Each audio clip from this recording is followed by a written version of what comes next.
जय गुरुदेव, जय माता जी, जय गायत्री माता। गुरुदेव माता जी और गायत्री माता जी की सूक्ष्म अवस्थिति में आगे 5वां अध्याय विदुर जी का प्रश्न और मैत्रेय जी का सृष्टि क्रम वर्णन।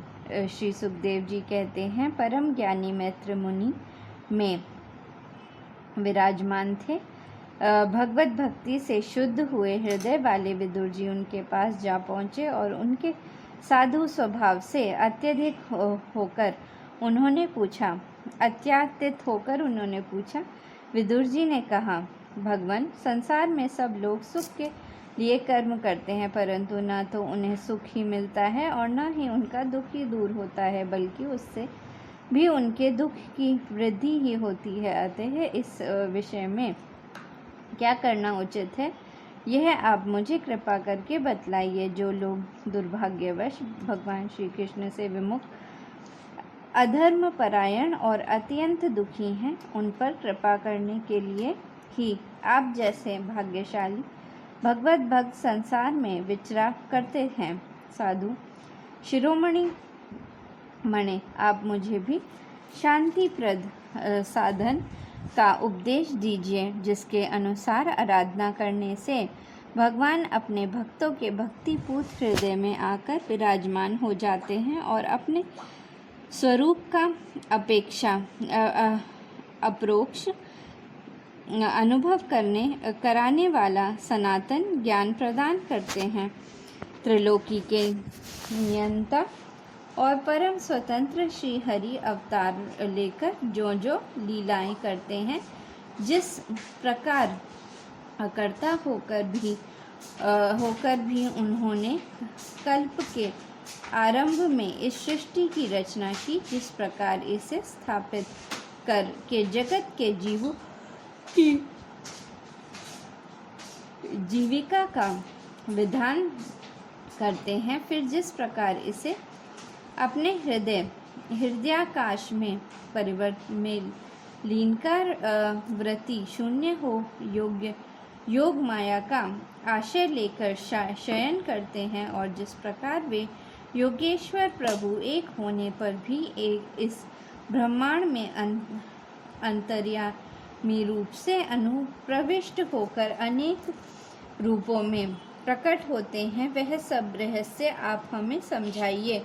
ब्राह्मण, गो और देवताओं के कल्याण के लिए जो अनेकों अवतार धारण करके लीला से ही नाना प्रकार के दिव्य कर्म करते हैं, वे भी हमें सुनाइए। यशस्वियों के मुकुट मणि श्री हरि के लीला मृत का पान करते करते हमारा मन तृप्त नहीं होता। हमें यह भी सुनाइए कि उन समस्त लोकपतियों के स्वामी श्री हरि इन लोकपालों और लोकपालों के पर्वत से बाहर के भोगों को, जिनमें से सब प्रकार के प्राणियों के अधिकारानुसार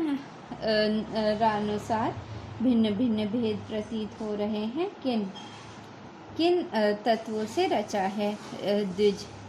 द्विजवर, उन विश्वकर्ता स्वयं प्रभु श्री नारायण ने अपनी प्रजा के स्वभाव, कर्म, रूप और नामों के भेदों की किस प्रकार रचना की है। भगवान, मैंने श्री व्यास जी के मुख से ऊंच नीच वर्णों के धर्म तो कई बार सुने हैं, किंतु अब श्री कृष्ण कथामृत के प्रवाह को छोड़कर अन्य स्वल्प सुखदायक धर्मों से मेरा चित्त उब गया है। उन तीर्थपाद श्री हरि के गुणों नुवा से तृप्त हो भी कौन सकता है। उनका तो नारदादि महात्मा गण भी आप जैसे साधुओं के समाज में कीर्तन करते हैं, तथा जब ये मनुष्यों के कर्ण रणद्रोह में प्रवेश करते हैं, तब उनकी संसार चक्र में डालने वाली घर गृहस्थी की आसक्ति को काट डालते हैं। भगवान, आपके सखा मुनिवर कृष्ण कृष्ण द्वैपायन ने भी भगवान के गुणों का वर्णन करने की इच्छा से ही महाभारत रचा है। उसमें भी विषय सुखों का उल्लेख करते हुए मनुष्य की बुद्धि को भगवान की कथाओं की ओर लगाने का ही प्रयत्न किया गया है। यह भगवत कथा की रुचि श्रद्धालु पुरुष के हृदय में जब बढ़ने लगती है तब अन्य विषयों से उसे विरक्त कर देती है। वह भगवत चरणों के निरंतर चिंतन से आनंद मग्न हो जाता है और उस पुरुष के सभी दुखों का तत्काल अंत हो जाता है। मुझे तो उन सोचनियों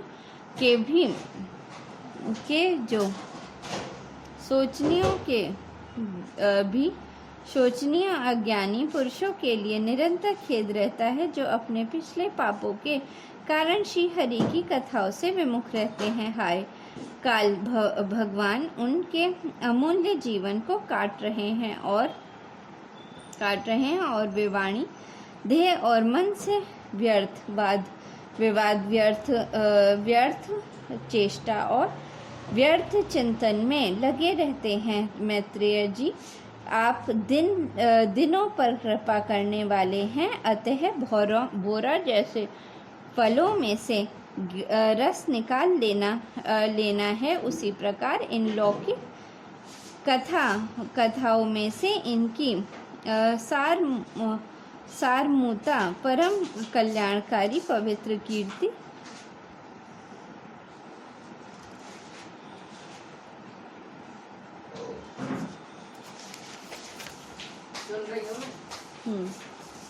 श्री हरि की कथाएं छांटकर हमारे कल्याण के लिए सुनाइए।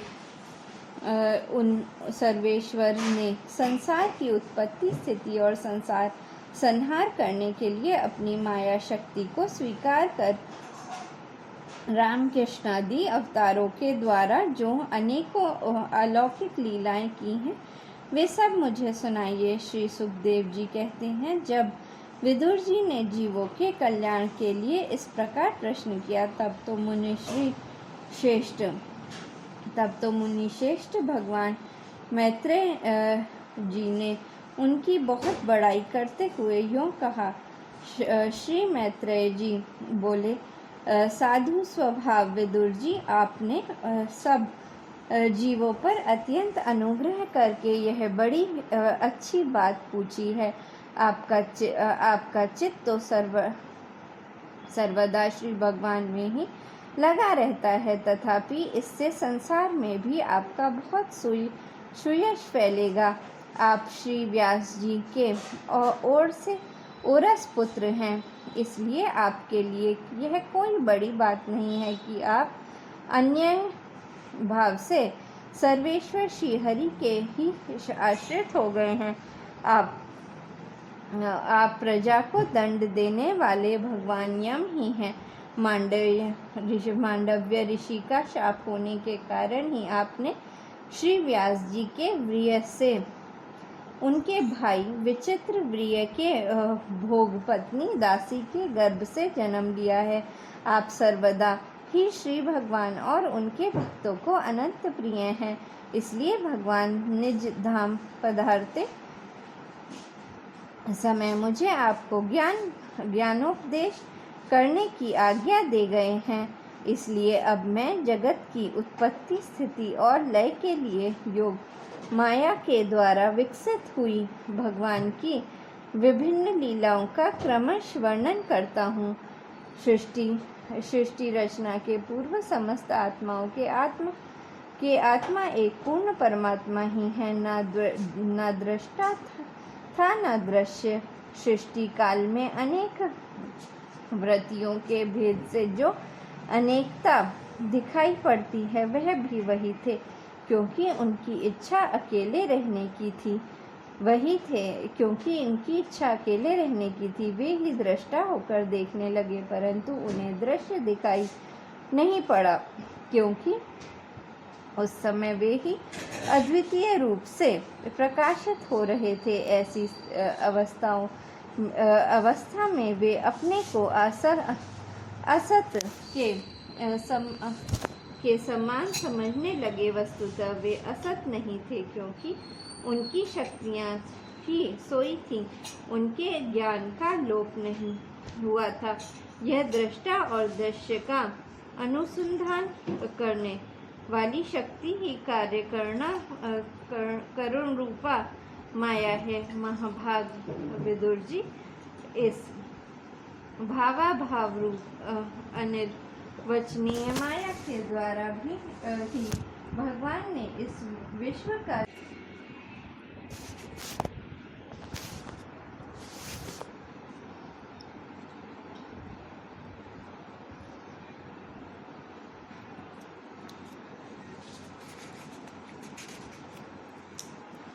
चला गया।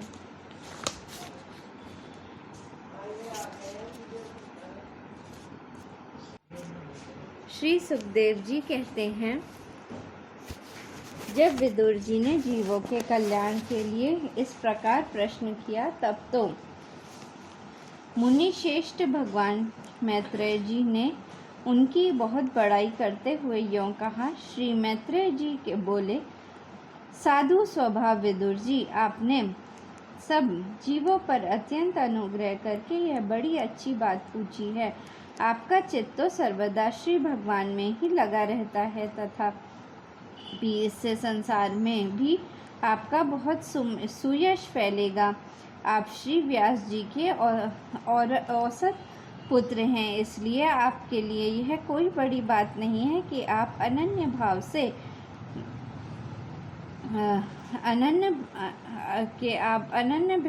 से सर्वेश्वर श्री हरि के ही आश्रित हो गए हैं। आप प्रजा को दंड देने वाले भगवान यम ही हैं। मांडव्य ऋषि का श्राप होने के कारण ही आपने श्री व्यास जी के व्रिय से उनके भाई विचित्र व्रिय की भोगपत्नी दासी के गर्भ से जन्म लिया है। आप सर्वदा ही श्री भगवान और उनके भक्तों को अत्यंत प्रिय हैं, इसलिए भगवान निज धाम पधारते समय मुझे आपको ज्ञानोपदेश करने की आज्ञा दे गए हैं। इसलिए अब मैं जगत की उत्पत्ति, स्थिति और लय के लिए योग माया के द्वारा विस्तारित हुई भगवान की विभिन्न लीलाओं का क्रमश वर्णन करता हूँ।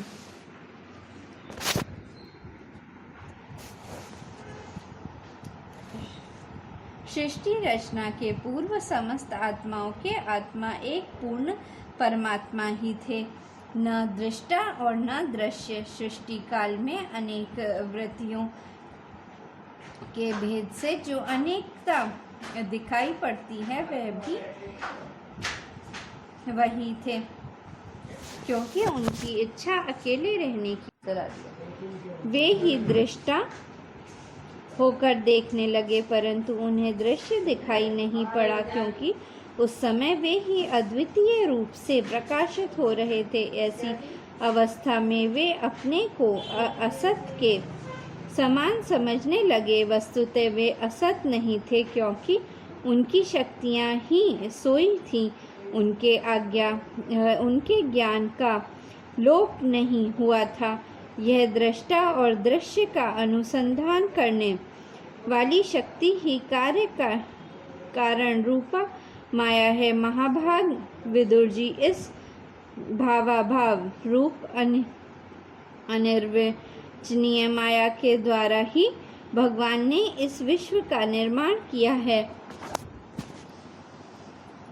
कलश शक्ति से जब यह त्रिगुणमयी माया शोभ को प्राप्त हुई, तब उन इंद्रियातीत चिन्मय परमात्मा ने अपने अंश पुरुष रूप में उसमें चिदाभास रूप बीज स्थापित किया। तब काल की प्रेरणा से उस अव्यक्त माया से महत्त्व प्रकट हुआ। वह मिथ्या अज्ञान का नाशक होने के कारण विज्ञान स्वरूप और अपने में सूक्ष्म रूप से स्थित प्रपंच की अभिव्यक्ति करने वाला था। फिर चिदाभास गुण और काल के अधीन उस महतत्व ने भगवान की दृष्टि पड़ने पर इस विश्व की रचना के लिए अपना रूपांतर किया। महातत्व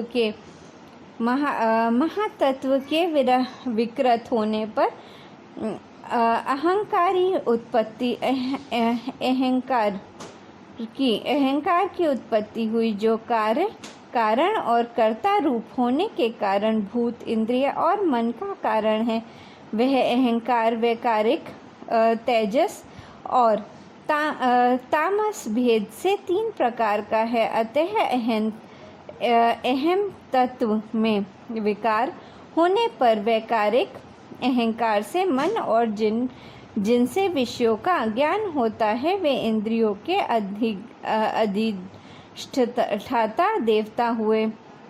तेजस अहंकार से ज्ञानेंद्रियां और कर्मेंद्रियां हुई तथा तामस अहंकार से सूक्ष्म भूतों का कारण शब्द तन्मात्र हुआ और उससे दृष्टांत रूप से आत्मा का बोध कराने वाला आकाश उत्पन्न हुआ। भगवान की दृष्टि जब आकाश पर पड़ी तब उससे फिर काल, माया और चिदाभास के योग से स्पर्श तन्मात्र हुआ और उसके विकृत होने पर उससे वायु की उत्पत्ति हुई। अत्यंत बलवान वायु ने आकाश के सहित विकृत होकर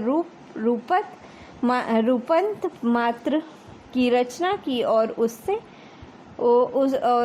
उससे संसार का प्रकाशक तेज उत्पन्न हुआ। फिर परमात्मा की दृष्टि पड़ने पर वायु युक्त तेज ने काल, माया और चिदंश के योग से विकृत होकर रसंत मात्र के कार्य जल को उत्पन्न किया। तदंतर तेज से युक्त जल ने ब्रह्मा का दृष्टिपात होने पर काल, माया और चंद्रश के योग से गंध गुणमयी पृथ्वी को उत्पन्न किया। विदुर जी, इन आकाशादि भूतों में से जो भूत पीछे पीछे उत्पन्न हुए हैं उनमें क्रमश अपने पूर्व भूतों के गुण भी अनुगत समझने चाहिए। ये महत्वादी के अभिमानी विकार विक्षेप और चेतनांश विशिष्ट देवगण श्री भगवान के ही अंश हैं, किंतु पृथक रहने के कारण जब वे विश्वर्जनारूप अपने कार्य में सफल नहीं हुए तब हाथ जोड़कर भगवान से कहने लगे। देवताओं ने कहा, देव, हम आपके चरण कमलों की वंदना करते हैं। वे अपनी शरण में आए हुए जीवों का ताप दूर करने के लिए छत्र के समान है तथा इनका आश्रय लेने से यतिजन अनंत संसार दुखों को सुगमता से ही दूर फेंक देते हैं। जगतकर्ता जगदीश्वर इस संसार के तापत्रय से व्याकुल रहने के कारण जीवों को जरा भी शांति नहीं मिलती। इसलिए भगवान, हम आपके चरणों की ज्ञानमयी छाया का आश्रय लेते हैं। मुनिजन एकांत स्थान में रहकर आपके मुख कमल का आश्रय लेने वाले वेद मंत्र रूप पक्षियों के द्वारा जिनका अनुसंधान करते रहते हैं तथा जो संपूर्ण पापनाशिनी नदियों के में श्रेष्ठ श्री गंगा जी की उद्गम स्थान है, आपके उन परम पावन पद्मों का हम आश्रय लेते हैं। हम आपके चरण कमलों की उस चौकी का आश्रय ग्रहण करते हैं जिसे भक्तजन श्रद्धा और श्रवण कीर्तन कीर्तनादि रूप भक्ति से परिमार्जित अंतकरण में धारण करके वैराग्य पुष्ट ज्ञान के द्वारा परम धीर हो जाते हैं। ईश, आप संसार की उत्पत्ति, स्थिति और संहार के लिए ही अवतार लेते हैं। अतः हम सब आपके उन चरण कमलों की शरण लेते हैं जो अपना स्मरण करने वाले भक्तजनों को अभय कर देते हैं। जिन पुरुषों का गेह तथा उनसे संबंध रखने वाले अन्य कुछ तुच्छ पदार्थों में अहंता ममता का दृढ़ दुराग्रह है, उनके शरीर में आपके अंतर्यामी स्वरूप से रहने पर भी जो अत्यंत दूर है, उन्हीं आपके चरणारविंदों को हम भजते हैं। परम यशस्वी परमेश्वर इंद्रियों के विषयाभिमुख रहने के कारण जिनका मन सर्वदा बाहर ही भटका करता है, वे पामर लोग आपके विलासपूर्ण पाद विन्यास की शोभा के विशेषज्ञ भक्तजनों का दर्शन नहीं कर पाते। इसी से वे आपके चरणों से दूर रहते हैं। देव, आपके कथामृत का पान करने से उमड़ी हुई भक्ति के कारण जिनका अंतकरण में निर्मल हो गया है, वे लोग वैराग्य ही जिसका सार है, ऐसा आत्मज्ञान प्राप्त करके अनायास ही आपके वैकुंठ धाम को चले जाते हैं। दूसरे धीर पुरुष चित्तनिरोध रूप समाधि के बल से आपकी बलवती माया को जीतकर आप में ही लीन हो जाते हैं, पर उन्हें श्रम बहुत होता है। किंतु आपकी सेवा के मार्ग से कुछ भी कष्ट नहीं है। आदिदेव, आपने सृष्टि रचना की इच्छा से हमें त्रिगुणमय रचा है, इसलिए विभिन्न स्वभाव वाले होने के कारण हम आप में मिल नहीं पाते और इसी से आपकी क्रीड़ा के साधन रूप ब्रह्मांड की रचना करके उसे आपको समर्पण करने में असमर्थ हो रहे हैं। अतः जन्म रहित भगवान, जिससे हम ब्राह्मण रचकर आपको सब प्रकार के भोग समय पर समर्पण कर सकें और जहाँ स्थित होकर हम भी अपनी योग्यता के अनुसार अन्न ग्रहण कर सकें तथा ये सब जीव भी सब प्रकार की विघ्न बाधाओं से दूर रहकर हम और आप दोनों को भोग समर्पण करते हुए अपना अपना अन्न भक्षण कर सके, ऐसा कोई उपाय कीजिए। आप निर्विकार पुराण पुरुष हैं। पुरुष ही अन्य कार्य वर्ग के सहित हम देवताओं के आदि कारण हैं। देव, पहले आप अजन्मा हीने सत्वादी गुण और जन्मादि कर्मों की करना रूप माया शक्ति में चिदा मास रूप वीर्य स्थापित किया है। परमात्मा देव महत्वादी रूप हम देवगण जिस कार्य के लिए उत्पन्न हुए हैं उसके संबंध में हम क्या करें। देव, हम पर आप ही अनुग्रह करने वाले हैं, इसलिए ब्रह्म पंडर वर्णा रचना के लिए आप हमें क्रिया शक्ति के सहित अपनी ज्ञान शक्ति भी प्रदान कीजिए। जय गुरुदेव, जय माता जी, जय गायत्री माता।